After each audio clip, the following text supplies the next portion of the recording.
My YouTube family, મારા નવા બ્લોગમાં તમારું સ્વાગત છે। હર હર મહાદેવ, જય દેવભૂમિ દ્વારકા। તો આપણે જો આપણી શેરીમાં બહાર નીકળતા તે સપ્તાહ બેઠી છે। 7 દિવસની સપ્તાહ હોય છે અને આખો દી સપ્તાહ વાંચતા નથી। બપોર પછી આપણે 3 વાગે વાંચે છે અને 7 વાગે પૂરી થઈ જાય છે।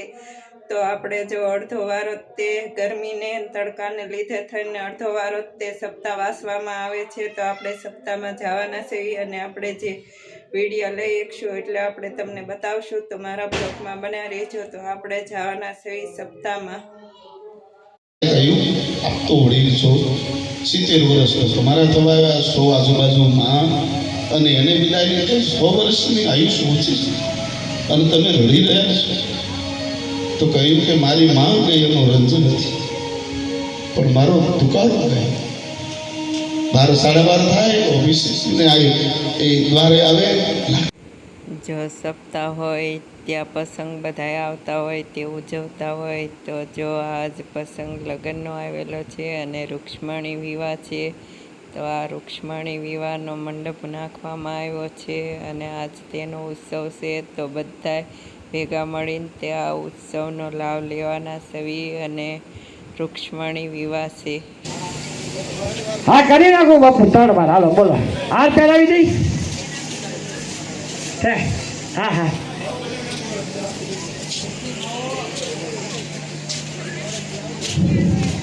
સંધ્યાની આરતી 7100 રૂપિયા। 1 વાર, 2 વાર, 2.5 વાર, પોણા 3 વાર।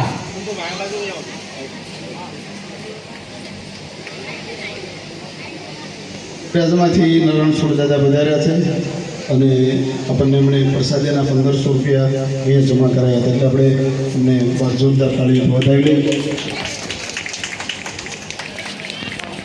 આપણી એમનો ફાળો હોય જ છે। આ વખતે પણ એમના આજની આરતી એમની છે અને પ્રસાદી એમની છે મોટાભાઈની। આમ તો નિલેશ શનિવારે હોય જ છે।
જો આ બીજો દિવસ થઈ ગયો છે અને બીજે દિવસે જો પૂર્ણાવતી થઈ ગઈ છે અને પોથીનો બોલ જેણે બોલ્યો હોય તેને ઘેરે પોથી લઈ જવાની છે। તો આપણે જો વાસ્તે ગાસ્તે પોથી લઈ જવાની હોય છે અને ડીજે છે। તો ડીજેમાં કોપીરાઇટ આવી જાય એટલે આપણે ડીજેનું સોંગ નથી મૂકતા અને ગીત નથી મૂકતા અને આપણે જો તે હટાવીને તે બીજું મૂકશું। તો આ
જેના ઘેરે પોથી લઈ જવાની છે.